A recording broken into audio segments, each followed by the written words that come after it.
Kumusta mga kasaliksik? Ang katiwalian sa loob ng militar ng China ay isang matagal ng issue na patuloy na nagiging balakid sa pagpapalakas ng People's Liberation Army, PLA.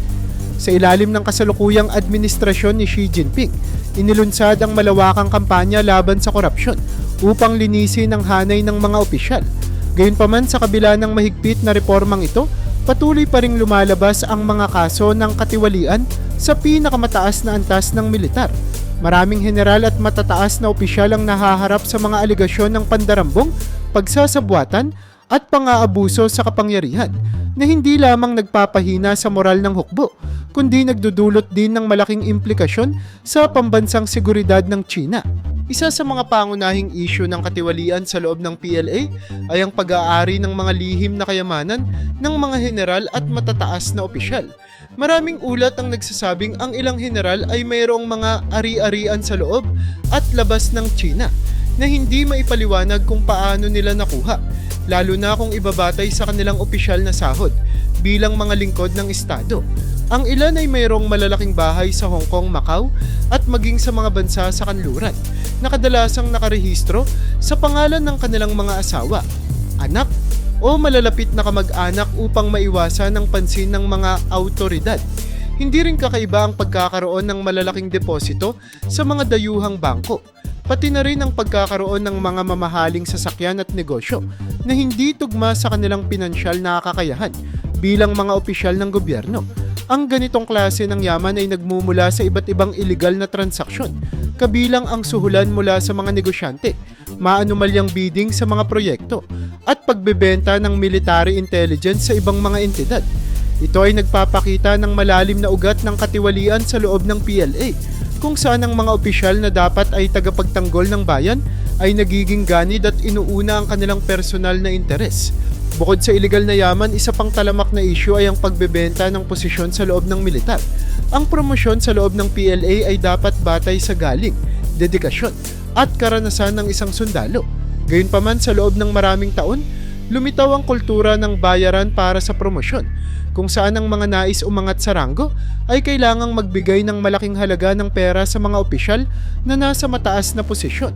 Ang ganitong sistema ay nagdudulot ng malubhang pinsala sa integridad ng PLA dahil sa halip na mabigyan ng promosyon ng mga tunay na may kakayahan at galing sa pamumuno, mas nabibigyang pribilehiyo ang mga opisyal na may sapat na pondo upang suhulan ang kanilang mga superior.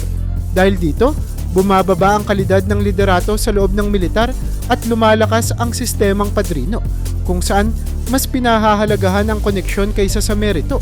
Ang epekto nito ay nagiging malinaw sa mga insidenteng may kinalaman sa kawalan ng kakayahan ng mga opisyal sa tamang pagdedesisyon sa mga kritikal na sitwasyon, lalo na sa mga isyong may kaugnayan sa seguridad at depensa ng bansa. Isa pang aspeto ng katiwalian sa PLA ay ang pakikipagsabwatan ng ilang opisyal sa mga negosyante upang makuha ang malalaking kontrata sa gobyerno. Ang pagbili ng mga kagamitan sa militar, pagtatayo ng mga pasilidad, at iba pang proyekto na may kinalaman sa depensa ay nagiging daan para sa mga opisyal na makakuha ng malaking komisyon o kickback mula sa mga kumpanyang napipiling mag-supply ng kagamitan o serbisyo. Sa ganitong sistema, kadalasang nagiging sobra ang singil sa mga kontrata na nagre-resulta sa pag-aaksaya ng pondo ng gobyerno. Mas malala pa rito, may mga pagkakataon kung saan ang kalidad ng mga kagamitan o proyekto ay sadyang pinapababa upang mapalaki ang kita ng parehong negosyante at opisyal. May mga ulat ng depektibong mga armas, barko at eroplano ng PLA na hindi nakakatugon sa international standards dahil sa katiwalian sa proseso ng procurement. Ang ganitong kalakaran ay naglalagay sa panganib sa kakayahan ng PLA sa tunay na labanan dahil hindi ganap na mapagkakatiwalaan ang kanilang mga kagamitan. Hindi rin may kakaila na may ilang opisyal na gumagamit ng militar para sa kanilang personal na interes. May mga general na ginagamit ang kanilang posisyon upang palawakin ang kanilang negosyo, lalo na sa industriya ng construction at real estate. May iba namang umaabuso sa kanilang kapangyarihan sa pamamagitan ng pag-aangkin ng lupa o pagprotekta sa mga iligal na operasyon gaya ng smuggling at human trafficking. Ang ilan sa mga operasyong ito ay ginagawa sa ilalim ng maskara ng mga proyektong pang-imprastruktura o intelligence gathering missions upang hindi madaling madiskubre. Ang mas masaklap dito, may ilang opisyal na ginagamit ang yaman ng militar, kabilang ang mga tauhan at kagamitan, para sa kanilang personal na pakinabang. Halimbawa, may mga ulat na ginagamit ang mga sasakyang pangmilitar para sa mga pribadong negosyo o ang mga sundalo ay inuutusan upang gawin ang mga personal na gawain ng mga opisyal. Ang ganitong uri ng katiwalian ay nagpapakita ng kawalan ng pananagutan sa loob ng PLA, kung saan ang mga mataas na opisyal ay nagiging mas makapangyarihan kaysa sa mismong batas. Sa kabila ng malawakang kampanya laban sa katiwalian sa ilalim ni Xi Jinping, may mga general na patuloy na nakakaiwas sa paglilitis dahil sa kanilang matibay na koneksyon sa loob ng Partido Komunista ng China.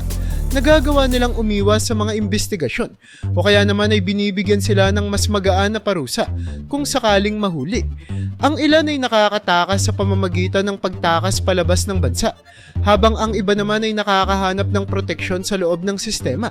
Ang ganitong pangyayari ay nagpapakita na kahit may kampanya laban sa katiwalian, hindi pa rin pantay-pantay ang pagpapatupad ng batas sa loob ng PLA.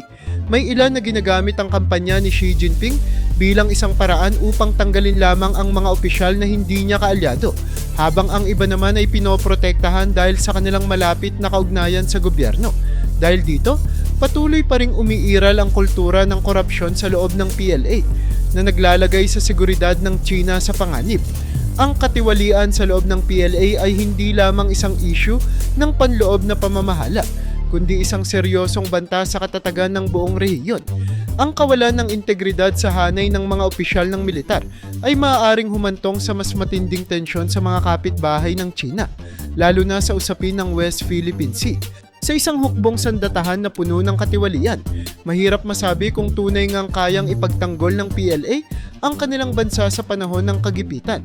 Habang patuloy na lumalaki ang impluwensya ng China sa Asia, mas nagiging mahalaga ang pagtalakay sa isyong ito.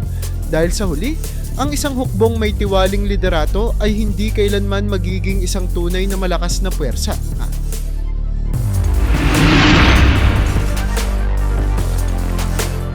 Mula nang maupo sa kapangyarihan noong 2012, isinulong ni Xi Jinping ang malawakang kampanya laban sa katiwalian na nagresulta sa pagtanggal ng maraming opisyal, kabilang ang mga dating malalapit niyang kaalyado.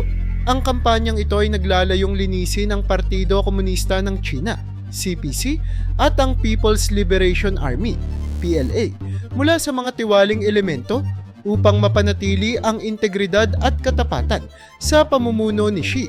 Isa sa mga pangunahing hakbang ni Xi ay ang paglilinis sa partido.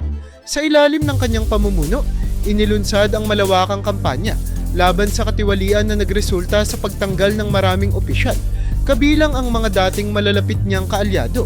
Ang kampanyang ito ay naglalayong linisin ang Partido Komunista ng China, CPC, at ang People's Liberation Army, PLA, mula sa mga tiwaling elemento upang mapanatili ang integridad at katapatan sa pamumuno ni Xi. Ang kampanya laban sa katiwalian ay hindi lamang nakatuon sa mga sibilyang opisyal, kundi pati na rin sa mga matataas na opisyal ng militar. Ilan sa mga mataas na opisyal na malapit kay Xi ang naakusahan at nakulong dahil sa katiwalian, na nagpapakita ng determinasyon ng administrasyon na sugpuin ang korupsyon. Halimbawa, si Xu Kaihu, dating vice-chairman ng Central Military Commission, CMC, ay inaresto noong 2014 dahil sa pagtanggap ng malalaking suhol kapalit ng promosyon sa militar. Gayun din, si Guo Boxiong, isa pang dating vice-chairman ng CMC, ay nahatulan ng habambuhay na pagkakakulong noong 2016 dahil sa katiwalian. Ang mga kasong ito ay nagpapakita ng walang kinikilingang pagpapatupad ng batas laban sa katiwalian, kahit pa ito'y umabot sa pinakamataas na antas ng pamahalaan at militar. Bukod sa pagtanggal ng mga tiwaling opisyal, ginamit din ang kampanya upang buwagin ang mga faction o grupo sa loob ng partido na maaaring maging banta sa kapangyarihan ni Xi. Ang mga faction na ito, na kadalasang binubuo ng mga opisyal na may magkakatulad na interes o pinagmulan, ay maaaring magdulot ng pagkakawatak-watak sa loob ng partido at magpahina sa sentralisadong pamumuno. Sa pamamagitan ng pagtanggal sa mga pinuno ng mga grupong ito, napalakas ni Xi ang kanyang kontrol sa partido at naipakita ang kanyang determinasyon na panatilihin ang pagkakaisa at disiplina sa loob ng CPC. Ang mga hakbang na ito ay nagresulta sa pagpapalakas ng personal na kapangyarihan ni Xi sa pamamagitan ng pagtanggal sa mga dating kaalyado. Napalakas ni Xi ang kanyang kontrol sa partido at sa militar na nagbigay daan sa kanya upang magpatupad ng mga reforma ayon sa kanyang agenda. Ang konsolidasyon ng kapangyarihan na ito ay nagbigay daan kay Xi na magpatupad ng mga malawakang reforma sa iba't ibang sektor ng lipunan, kabilang ang ekonomiya, militar at politika, na may layuning palakasin ang posisyon ng China sa pandaigdigang entablado.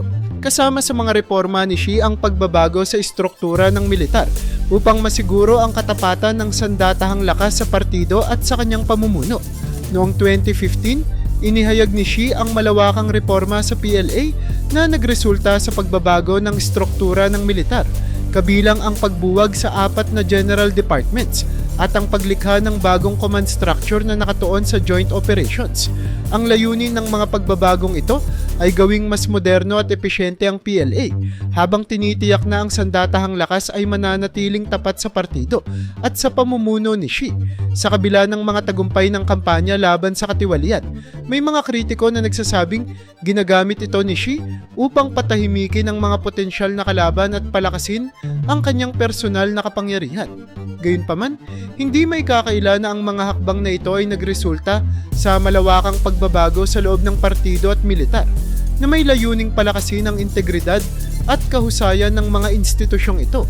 Ang patuloy na kampanya laban sa katiwalian ay nagpapakita ng determinasyon ni Xi na panatilihin ang disiplina at katapatan sa loob ng partido at militar, habang isinusulong ang kanyang mga reforma para sa ikabubuti ng bansa.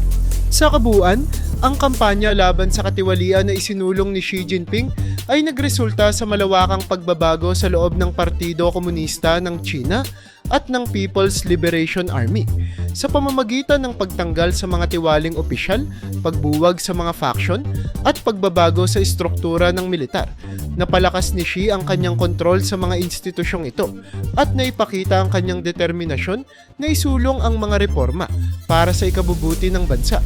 Bagaman may mga kritisismo, hindi may kakaila na ang mga hakbang na ito ay nagkaroon ng malalim na epekto sa politika at militar ng China.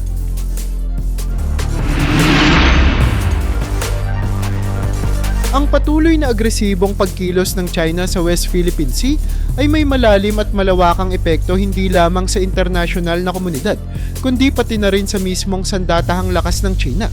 Sa hangaring palawakin ang kanilang teritoryo at dominasyon sa rehiyon, ginamit ng Beijing ang kanilang makapangyarihang militar upang isakatuparan ang kanilang mga estratehikong plano. Gayunpaman, kasabay ng kanilang pananalakay, maraming mga epekto ang nagbunga, mula sa pagpapalakas ng kanilang puwersa hanggang sa pagtaas ng tensyon na maaaring magdulot ng mas malalim na krisis sa hinaharap. Isa sa pangunahing epekto ng pananakop ng China sa West Philippine Sea ay ang pagpapalawak ng kanilang teritoryo at strategic na posisyon sa rehiyon. Ginamit nila ang kanilang military and naval power upang ipatupad ang kanilang tinatawag na Nine Dash Line, isang malawakang claim na sumasakop sa halos kabuuan ng South China Sea, kabilang na ang Exclusive Economic Zones, EEZ, ng ibang mga bansa gaya ng Pilipinas, Vietnam, Malaysia, at Indonesia. Sa pamamagitan ng kanilang agresibong pag-angkin, napalawak nila ang kanilang depensa sa mga estratehikong ruta ng kalakalan sa Asia-Pasipiko. Nagkaroon sila ng mas malawak na kontrol sa mga shipping lanes na kritikal sa pandaigdigang ekonomiya, at nagbigay ito sa kanila ng mas malaking leverage sa usapin ng geopolitics. Subalit kasabay ng kanilang pagpapalawak, lalong bumigat ang pressure sa militar ng China, lalo na sa usapin ng pagmintina at pagtatanggol sa mga bagong inangking teritoryo. Kasabay ng kanilang territorial expansion ay ang pagbubuo ng mga artificial na isla na nagsisilbing forward operating bases ng Chinese military. Sa loob ng ilang taon, pinangunahan ng China ang malawakang reclamation projects upang makapagtayo ng mga istrukturang may kasamang airstrips, radar facilities, at missile systems sa ilang bahagi ng West Philippine Sea. Ang mga artificial na isla tulad ng Fiery Cross Reef, Mischief Reef, at Subi Reef ay pinalakas ng mga military-grade na pasilidad na nagpapalawak sa operational range ng Chinese military. Subalit ang ganitong uri ng military expansion ay nangangailangan ng napakalaking pondo at patuloy na suporta mula sa kanilang defense budget. Bukod pa rito, Ang pagpapanatili ng presensya sa malalayong isla ay nagdadagdag ng operational challenges para sa kanilang hukbo, lalo na sa logistics at resupply operations. Dahil sa agresibong paggalaw ng China sa West Philippine Sea, lalong tumaas ang tensyon sa rehiyon, hindi lamang sa pagitan ng China at ng mga bansang may claim sa teritoryo, kundi pati na rin sa pagitan ng China at ng Western powers, partikular na ang Estados Unidos. Bilang tugon sa pag-aangkin ng Beijing, pinalakas ng Amerika at ng kanilang mga kaalyado ang Freedom of Navigation Operations, FONOPS, sa South China Sea upang ipakita ang kanilang pagtutol sa unilateral claims ng China. Bukod dito, ang mga bansang gaya ng Pilipinas at Vietnam ay lalong naging aktibo sa pakikipag-alyansa sa Western nations upang maprotektahan ang kanilang teritoryo.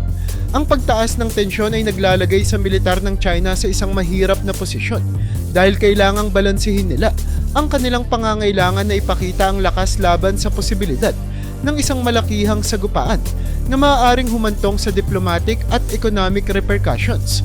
Isa pang epekto ng kanilang presensya sa West Philippine Sea ay ang pagpapalakas ng kanilang naval at air capabilities sa rehiyon.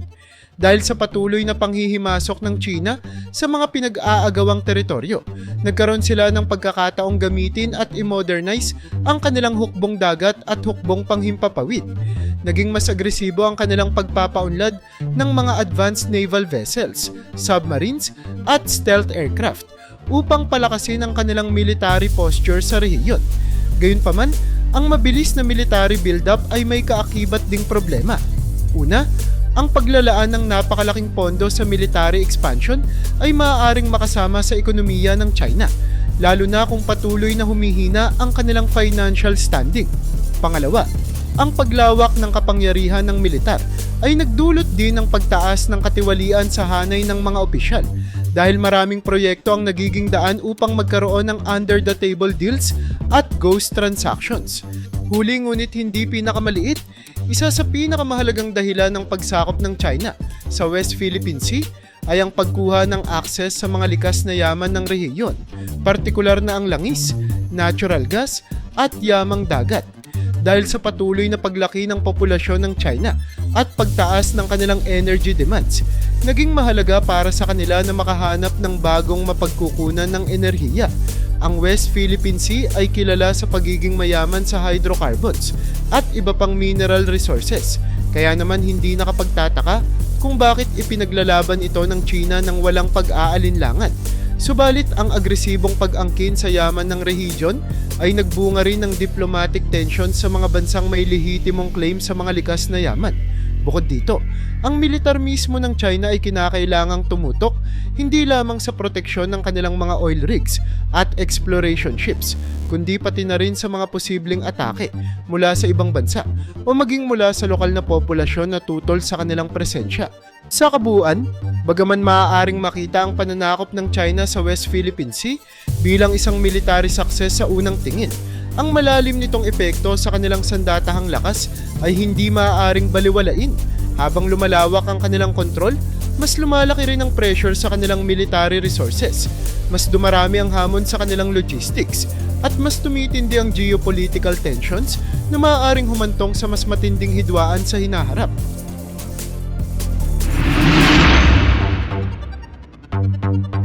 Sa kabila ng mahigpit na kontrol ng gobyerno ng China sa kanilang mamamayan at sa kanilang sandatahang lakas, hindi may kakaila na may ilang sundalo, opisyal ng militar, at karaniwang sibilyan na hindi sumasang-ayon sa mga agresibong hakbang ng Beijing sa West Philippine Sea.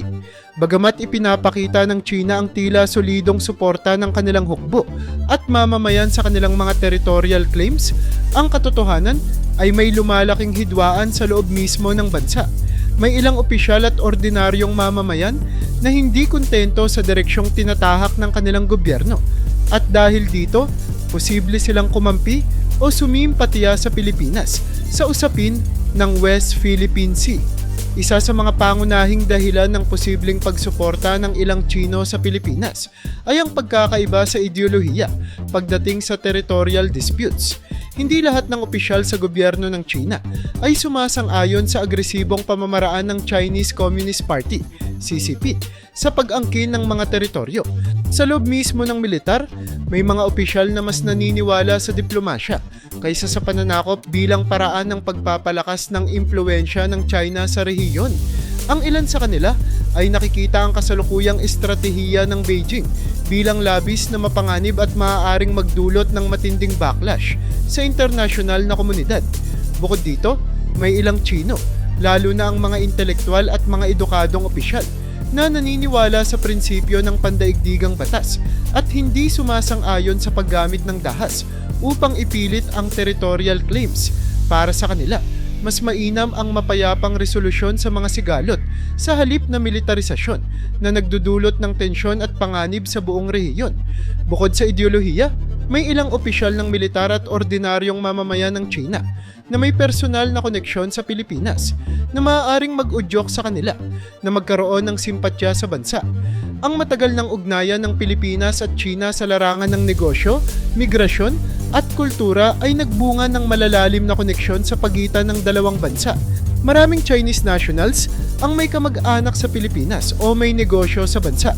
Ang ilang pamilya ay matagal nang nanirahan sa Pilipinas at nagkaroon na ng malalim na relasyon sa mga Pilipino. Dahil dito, maaaring hindi nila gustuhin ang patuloy na agresyon ng kanilang gobyerno laban sa Pilipinas, lalo na kung nakikita nilang naapektuhan nito ang kanilang pamilya o kabuhayan. Ang ilang negosyante naman ay nangangamba na ang patuloy na sigalot sa pagitan ng dalawang bansa ay makakasama sa kanilang negosyo at sa kalakalan sa pagitan ng China at Pilipinas. Kasabay nito, may mga opisyal ng militar at ekonomista sa China na nag-aalala sa negatibong epekto ng patuloy na tensyon sa pagitan ng China at Pilipinas sa kanilang ekonomiya. Ang China ay may malakas na ekonomiya, ngunit ito rin ay nakasalalay sa matatag na relasyon sa ibang bansa, lalo na sa mga bansang umaasa sa kanilang kalakal. Ang Pilipinas ay isang mahalagang trade partner ng China at anumang lumalalang tensyon ay maaaring magdulot ng trade restrictions, economic sanctions o paglayo ng mga negosyo sa China. May ilang eksperto sa ekonomiya ng China ang naniniwala na ang labis na pagiging agresibo sa West Philippine Sea ay maaaring makasama sa pangmatagalang ekonomiya ng bansa, lalo na kung magpapatuloy ang diplomatic isolation at economic backlash mula sa iba pang mga bansa. Kung patuloy na lalala ang sitwasyon, maaaring bumaba ang foreign investment sa China at ito ay maaaring magdulot ng masamang epekto sa kanilang ekonomiya na siya namang makakaapekto sa buhay ng karaniwang mamamayan. Samantala, may ilang sundalo at opisyal ng militar na nakikita ang sitwasyon sa ibang pananaw at naniniwala na ang kooperasyon sa halip na komprontasyon ng susi sa pangmatagalang katatagan at kapayapaan sa rehiyon. Sa kanilang paniniwala, ang patuloy na militarisasyon ng West Philippine Sea ay hindi lamang nagdudulot ng panganib sa mga karatig bansa, kundi pati na rin sa loob mismo ng China. Ang paglala ng sigalot sa South China Sea ay maaaring magdulot ng hindi inaasahang sagupaan na maaaring humantong sa digmaan. Ang ganitong posibilidad ay nangangahulugan ng mas maraming gastusin sa military operations, mas maraming deployment ng sundalo sa malalayong teritoryo, at mas malaking panganib para sa kanila mismo. Ang ilan sa mga sundalo ay hindi sang-ayon sa pananatili ng presensya ng militar sa mga artipisyal na isla, lalo na kung nangangahulugan ito ng matagal na deployment na malayo sa kanilang pamilya at bayan. Para sa kanila, mas mainam ang pagkakaroon ng dialogo at diplomatikong kasunduan kaysa sa patuloy na paglikha ng tensyon sa rehiyon. Sa huli, may ilang mga opisyal, eksperto at mamamayan ng China na kumikilala sa desisyon ng International Tribunal na pumabor sa Pilipinas at naniniwala na dapat igalang ng China ang karapatan ng Pilipinas sa West Philippine Sea. Noong 2016, idineklara ng Permanent Court of Arbitration, PCA, sa The Hague na walang legal na basehan ang malawakang pag-aangkin ng China sa West Philippine Sea. Bagamat patuloy na tinatanggihan ng Beijing ang hatol na ito, may ilang intelektual, propesor at retiradong opisyal sa China na naniniwala na dapat sundin ito ng gobyerno upang mapanatili ang integridad ng pandaigdigang batas. Ang ilan sa kanila ay tahimik na sumusuporta sa posisyon ng Pilipinas at iba pang mga bansa na kinikilala ang hatol ng tribunal. Dahil dito, posible rin na may mga individual sa loob mismo ng China na hindi sumasang-ayon sa agresibong patakaran ng kanilang gobyerno at mas pinapaboran ang patas na hatian ng mga likas na yaman at teritoryo. Sa pangkalahatan, bagamat tila solidong nakaposisyon ang gobyerno ng China sa kanilang paninindigan sa West Philippine Sea, hindi may kakaila na may lumalaking dissent o hindi pagsang-ayon mula sa ilang sektor ng kanilang lipunan. Mula sa mga intelektual na naniniwala sa kapayapaan hanggang sa mga negosyanteng nangangamba sa epekto ng tensyon sa ekonomiya at sa ilang sundalo at opisyal ng militar na mas pinapahalagahan ang katatagan sa rehiyon. Malinaw na hindi lahat ng Chino ay sumasang-ayon sa agresibong patakaran ng kanilang gobyerno. Bagamat mahirap para sa kanila na tahasang ipahayag ang kanilang suporta sa Pilipinas, maaaring makita sa hinaharap ang paglakas ng kanilang boses, lalo na kung ang kasalukuyang pulisya ng China ay magdulot ng mas matinding krisis at problema sa loob ng kanilang bansa.